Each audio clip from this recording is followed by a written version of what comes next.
Assalamualaikum warahmatullahi wabarakatuh. Halo anak-anak, bagaimana kabar kalian? Tetap sehat kan? Alhamdulillah kalau kalian sehat. Tetap semangat ya untuk pembelajaran jarak jauh. Anak-anak, tahu tidak bahwa hari ini adalah pembelajaran terakhir dari teks berita, di mana kita sudah membahas tentang identifikasi berita, menyimpulkan berita, struktur berita, dan kebahasaan berita. Nah, yang paling banyak pembahasannya adalah kebahasaan berita, di mana kita mempunyai 3 video. Yang pertama ada pembahasannya itu ada dua pembahasan, dan yang terakhir satu pembahasan. Masih ingat bukan kebahasannya? Alhamdulillah kalau kalian masih ingat. Baiklah anak-anak, untuk pembahasan sekarang kita lihat kompetensi dasar terlebih dahulu. Ya, kompetensi dasar yang akan kita bahas adalah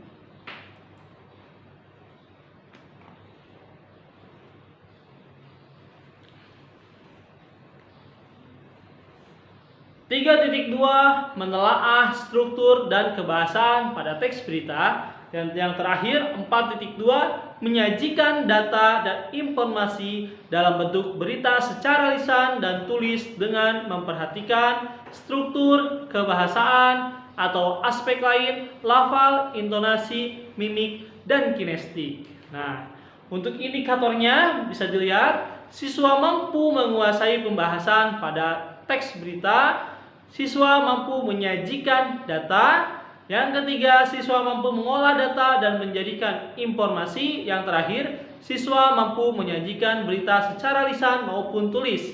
Nah, di sini kalian akan menjadi seorang reporter, di mana menjadi reporter itu bagian dari mencari informasi untuk diberikan kepada khalayak. Nah, yang dimaksud dengan lafal itu tentang ketegasan kita dalam berbicara, kecakapan kita, intonasi di mana kita bisa berbicara dengan tekanan, tidak datar, terus mimik dan kinestik merupakan gestur dan muka supaya kita bisa menggambarkan apa yang terjadi dalam kejadian tersebut. Baiklah. Nah, di sini bagaimana awal untuk menyusun berita? Bisa dilihat dari sini ya, langkah-langkah menyusun berita. Yang pertama ada penemuan peristiwa atau kejadian. Nah, perlu kalian ketahui, pada masa pandemi ini kita atau ruang lingkup kita sangat terbatas. Ya, kita tidak boleh mencari risiko untuk keluar dari rumah atau kompleks perumahan kita. Lantas, bagaimana mencari kejadian? Apakah di rumah kita atau di kompleks kita ada kejadian yang menghebohkan? Ya, semisalnya tabrak lari, tabrak motor, tabrak mobil, gunung meletus, banjir. Oke, tenang, jangan panik, karena saya akan memberikan solusi. Nah, untuk di rumah kalian bisa melakukan mencari benda-benda atau sesuatu yang unik yang bisa diberikan informasi kepada orang lain. Kalau di kompleks, kalian bisa membuat sebuah berita di mana perbedaan sebelum corona dan sesudah corona. Misal, di rumah kalian ada tidak tempat pencuci tangan? Kalau tidak ada, bisa dijadikan berita. Ya, sumbernya kalian bisa nanti sumbernya kalian akan menemukan di sana. Ya, tapi sebelum ke sumber, kita fokus dulu kejadian. Yang pertama tadi kan tentang cuci tangan berita. Nah, yang kedua, apakah warga di sana selalu memakai masker? Kalau tidak, wawancarai alasannya. Kalau memakai, harus diliput terlebih dahulu karena itu menandakan bahwa dia mematuhi tata tertib pemerintah. Ya. dan masih banyak lagi yang akan diberitakan. Jadi kalian harus berpikir kreatif untuk menjadikan sebuah peristiwa atau membuat berita. Paham? Baiklah. Kalau sudah paham, kita yang kedua. Nah, sekarang mencari sumber berita. Sumber berita bisa mencari di mana saja, baik di rumah maupun di perumahan, di kompleks perumahan kalian. Ya. Di sini sumber berita bisa kita cari untuk diwawancara. Jadi langkah kedua dan ketiga ini berkaitan, yaitu melakukan wawancara.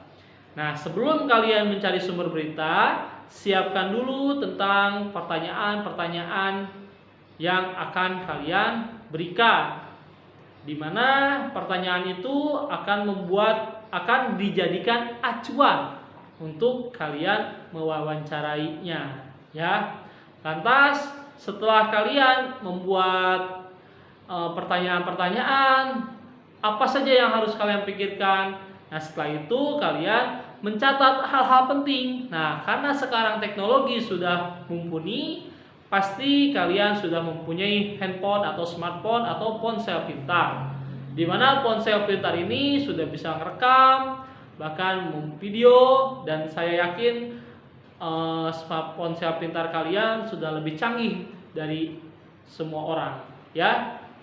Lantas untuk wawancara di sini kalian gunakan rumus adik Simba saja, apa peristiwa yang terjadi dan seterusnya. Ya, sama untuk mencatat hal-hal penting pun juga kalian bisa diambil dari sana seperti itu. Nah, yang terakhir adalah penyusunan berita. Penyusunan berita ini harus singkat, padat, dan jelas. Tentunya harus berupa fakta. Jadi jangan sampai kalian menambah-nambahkan, karena berita itu adalah fakta dan bersifat objektif. Ya, jangan sampai kalian menggunakan opini kalian. Kalau kalian mencampurkan dengan opini kalian, maka berita itu sudah tanda tanya apakah itu benar atau tidak. Ya, jadi harapan saya ketika kalian membuat atau menyusun berita, kalian gunakan langkah-langkah ini dan sesuai dengan aturan yang sudah berlaku. Bagaimana? Mengerti tidak? Kalau tidak mengerti, kalian silakan diulang kembali atau dibuka bukunya, karena ada di buku kalian sendiri, ya, tentang langkah-langkah menyusun berita. Nah, saya akan memberikan skemanya di sini, lihat ya. Sama ya, di sini juga ada menentukan sumber berita, mendatangi sumber berita, mencatat fakta penting itu berupa adik Simba, dan mengembangkan catatan menjadi teks berita yang utuh dengan memerhatikan struktur dan kaidah-kaidahnya. Nah, kebahasaan di sini yang sudah dipelajari kalian gunakan atau aplikasikan supaya menjadi sebuah berita yang bagus. Ya, ingat, kegiatan berita ini ada dua macam. Pertama, keterampilan menulis, kedua, keterampilan berbicara. Jadi kalian harus benar-benar sanggup.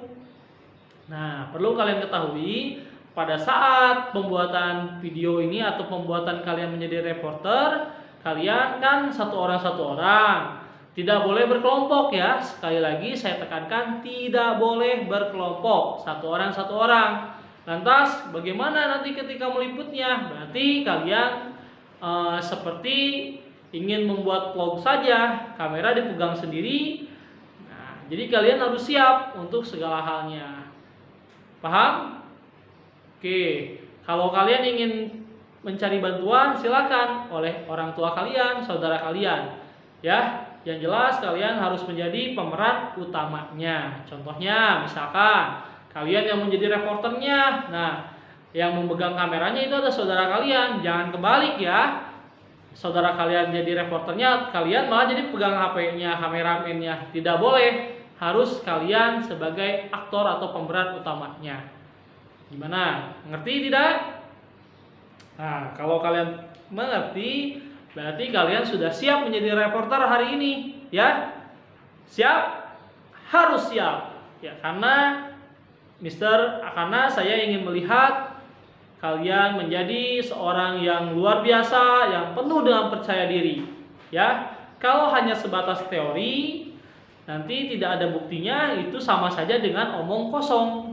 Jadi manfaatkan praktik ini supaya kalian bisa menjadi yang terbaik. Baiklah, pembelajaran untuk menyusun berita sudah saya sampaikan. Semoga bermanfaat dan mohon maaf jika ada salah-salah. Kesalahan milik saya sendiri, kebenaran milik Allah Subhanahu wa taala. Tetap semangat ya, jangan sampai kalian lupa untuk mengerjakan tugas ini. Assalamualaikum warahmatullahi wabarakatuh.